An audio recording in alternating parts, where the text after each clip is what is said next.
फसवणूक सरकारचं करायचं काय? इमानदार शेतकरी, कष्टकरी, कामगार असणाऱ्या मराठ्यांची फसवणूक करणाऱ्या सरकारचं करायचं काय? मराठा समाजाचा घोर अपमान करणाऱ्या सरकारचं करायचं काय? या मराठ्यांचा अपमान करणार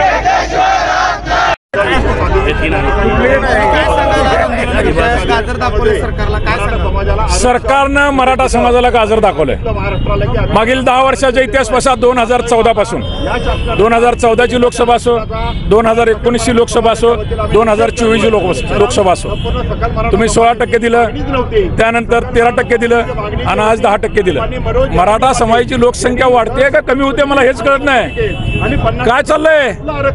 छत्रपती शिवरायांची शपथ घेऊन तुम्ही मराठ्यांची फसवणूक करताय.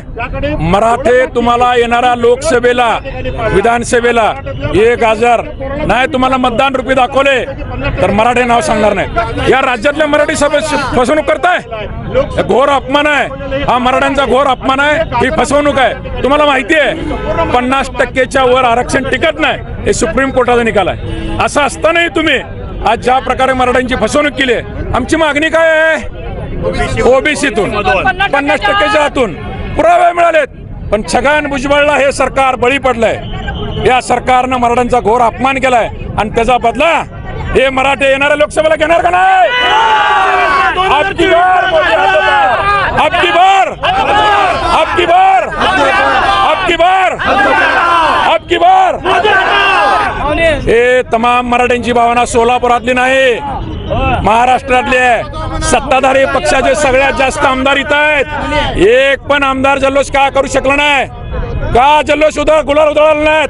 गुलाल आम्ही लावला नव्हता, मनोज जरांगे पाटलाला मुख्यमंत्र्यांनी गुलाल लावला होता. सगळे सोयऱ्याची अधिसूचना मुख्यमंत्र्यांनी काढली होती. काय झालं? आज चर्चा केली नाही तुम्ही. आज सगळे सोयरे या विषयावर बोलले नाही सभागृहात. एका आमदारला तुम्ही बोलू दिलं नाही. ही दडपशाही आहे. तुम्ही लोकशाहीच्या मंदिरामध्ये ज्या आमदार आम्हाला सोलापूर जिल्ह्यातले कमिटमेंट दिलते की आम्ही सभागृहात या विषयावर बोलू, त्या एकाही आमदाराला बोलू दिलं नाही. आणि आज जी दडपशाही राज्यात चालू झाली ती दडपशाही मराठा समाज उखडून फेकल्याशिवाय शांत बसणार नाही.